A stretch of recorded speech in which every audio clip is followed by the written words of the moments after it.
Donc, nous allons à la découverte du roman Escapade mortelle, écrit par Mouette Destinée Boga et paru aux éditions Iwari. Je vais directement à la page 81, chapitre 8, la gifle du gorille. Nous détalâmes comme des écureuils, avant même que Kuga n'ait atteint le lieu où nous nous trouvions.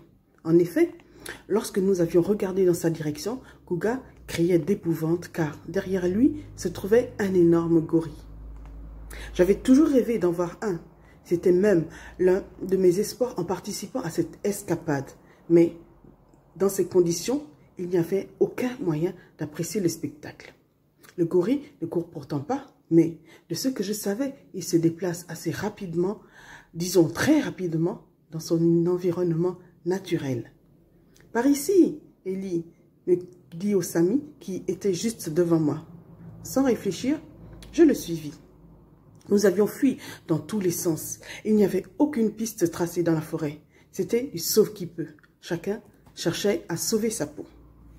Kuga ne cessait de crier « À l'aide! Au secours !» J'entendis Omokwe dire en courant « Mais tais-toi, bon sang, Kuga. C'est le seul moyen pour qu'il arrête de te courir après. » C'est à peine si Kuga l'entendait. Osami me tira brusquement derrière un arbre et me dit « Restons là, nous serons à l'abri. » Son geste avait été si soudain que je faillis perdre l'équilibre. En essayant de m'empêcher de tomber, je me retrouvais dans ses bras. Je ne me laissais pas le temps de réfléchir. Comme piqué au vif, je m'éloignai vivement de lui, mais il m'attira à nouveau en disant « L'abri de l'arbre n'est pas assez grand. Tu dois t'y adosser et je resterai contre toi. S'il passe, il ne nous verra pas. » Je lui lançai un regard en billet. Il savait pertinemment ce que je pensais de lui et qu'en d'autres circonstances, je n'aurais jamais accepté ce qu'il me proposait. Il me regarda franchement et dit « Fais-moi confiance. Je connais mieux la forêt que toi. Mes intentions sont nobles. » Je n'eus d'autre choix que d'accepter. Il me poussa doucement contre l'arbre et se colla contre moi. Osami devait faire 2 bonnes têtes de plus que moi. Il avait le 1,80 m révolu. Je sentais son souffle dans mes cheveux, tandis que, le cœur battant, j'entendais le sien qui était au niveau de ma tête, tambouriner à vive allure, sans doute à cause de l'effort. Il n'y avait plus aucun bruit alentour, un peu comme si les autres avaient disparu et que nous nous trouvions seuls dans cet endroit. Même Kuga ne criait plus. Je pensais que le gorille était parti. Alors je dis, on devrait peut-être... Chut, surtout ne dis rien, pas un mot. Le danger n'est pas écarté, chuchota Osami. Mais, et les autres? Ils se sont sûrement mis à l'abri, comme nous. Tais-toi maintenant, jusqu'à ce que je te fasse signe.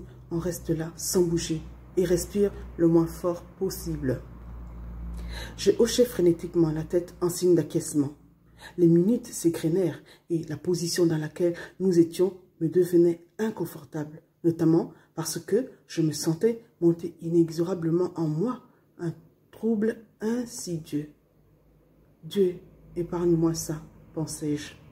Ce n'était sûrement pas le moment d'avoir de tels sentiments, mais je ne pouvais nier être profondément troublé par la proximité d'Osami. Il me semblait que cela m'était une éternité et je commençais à me dire qu'Osami me dupait, qu'il avait sûrement autre chose en tête. Je crois qu'il n'y a plus de danger.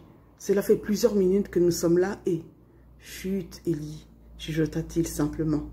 Non, mais pour qui tu me prends? Je ne suis pas une enfant, Il pressa son corps encore plus contre moi, tout en m'ordonnant en chuchotant. Tais-toi, bon sang. Je te vois venir. Tu crois que tu peux me... Je n'eus pas le temps de finir ma phrase. Osami se pencha vers moi et s'empara de mes lèvres avec fermeté. D'abord surprise, je fus tentée de me laisser aller à la délicieuse torpeur qui m'envahissait. Mais je me souviens qu'il s'agissait d'Osami et je le repoussai de toutes mes forces. Le baiser s'arrêta, mais il ne me lâcha pas. Nos regards se croisèrent et je voulus encore dire quelque chose, mais cette fois, il me bâillonna d'une de ses mains en chuchotant. Chut, il n'est pas loin. Je mis quelques secondes à comprendre le sens de cette phrase, mais bientôt, je pus entendre distinctement se rapprocher des pas lourds, trop lourds pour être ceux d'un humain. Mon cœur battit la chamade.